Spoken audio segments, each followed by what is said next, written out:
جو سب سے پہلے نمبر پر آتا ہے، روزہ وہ عبادت ہے جو سب عبادتوں کی سردار عبادت ہے۔ نماز بھی بہت بڑی عبادت ہے، حج بھی بہت بڑی عبادت ہے، زکوٰۃ ادا کرنا بھی بہت بڑی عبادت ہے، باقی نیکی کے کام کرنا بھی بہت بڑی عبادت کے کام ہے، لیکن جو روزہ ہے نا، یہ روزہ تمام عبادتوں کا سردار ہے۔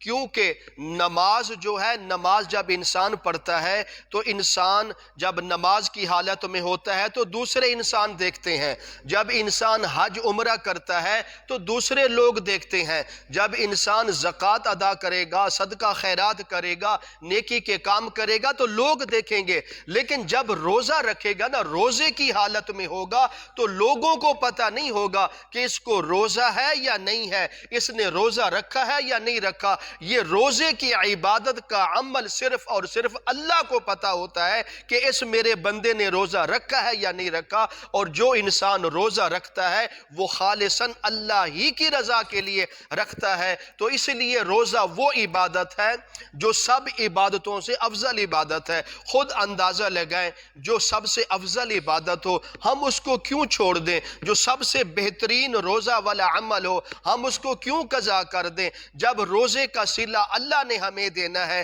تو پھر ہم اس کو کیوں چھوڑ دیں؟ تو اس لیے ہر انسان کو چاہیے تو اس روزے کو ہم نے ضرور رکھنا ہے۔ یہ بہترین عمل ہے۔ اگر ہم چاہتے ہیں ہمیں رمضان نصیب ہو جائے، ہم چاہتے ہیں ہمیں اللہ تعالیٰ تو عذابوں سے محفوظ فرمائے، اگر ہم چاہتے ہیں دنیا اور آخرت میں کامیاب ہو جائیں، اگر ہم چاہتے ہیں ہم اللہ والی صفت اختیار کر لیں، تو پھر ہمیں روزہ رکھنا پڑے گا۔ روزہ رکھنے سے آپ اللہ کی صفت کو اختیار کریں گے، کیونکہ اللہ کھانے سے پاک، روزے کی حالت میں انسان کھانے سے پاک ہوتا ہے، اللہ پینے سے پاک، روزے کی حالت میں انسان پینے سے پاک ہوتا ہے۔ تو اس لیے اگر تم چاہتی ہو کہ ہم اللہ کی صفت کو اختیار کریں، اللہ کی صفت پر عمل کریں، تو پھر آپ کو روزہ رکھنا ہوگا۔ روزہ رکھنا بہترین عمل ہے، اس لیے ہر انسان کو چاہیے۔